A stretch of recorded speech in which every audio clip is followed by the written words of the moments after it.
Bottom line is, during the Trump era, you had very strong sanctions being imposed on Iran, and the effect of those sanctions was to cripple their economy and to dramatically slow their nuclear program. They have always had a conventional program. At the end of the day, what has happened since is Biden freed up $6 billion in assets, and then just recently, in another act of appeasement, decided that what he would do is he would open the door and give a waiver that allowed Iran to sell their oil for another $10 billion to Iraq.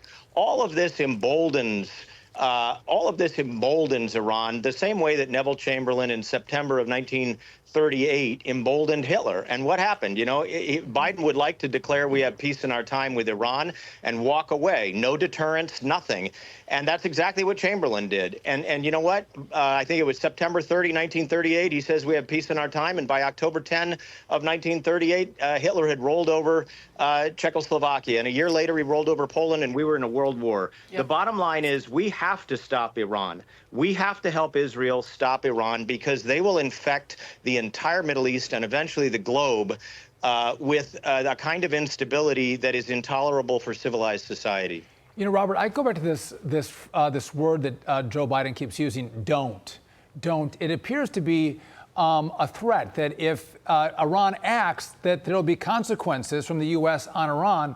But that is never the case. When he says don't, there's never consequences for anybody. And it seems like in foreign policy, if you make threats, you should make them credible threats. But that's not the tack that Joe Biden has taken. Yeah, no, your word and that word is only as good as your word. And right. His word means nothing, because he has threatened again and again to do things just like Obama did and has done nothing. Trump threatened and followed through.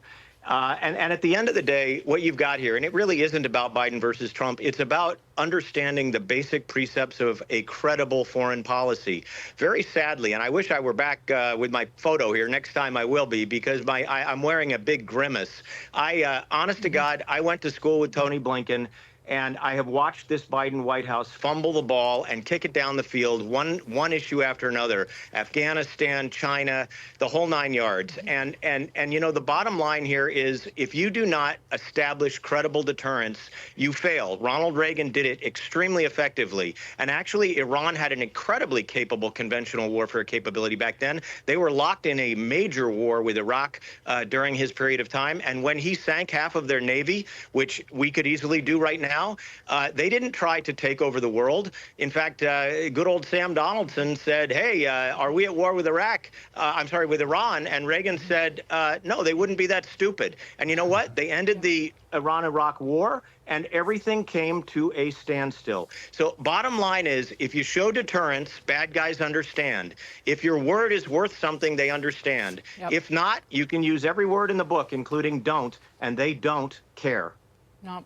In one word, Robert Charles, appeasement. That's what Biden and company have done with Iran from day one, starting with backing off sanctions enforcement. Thank you so much, Robert Charles.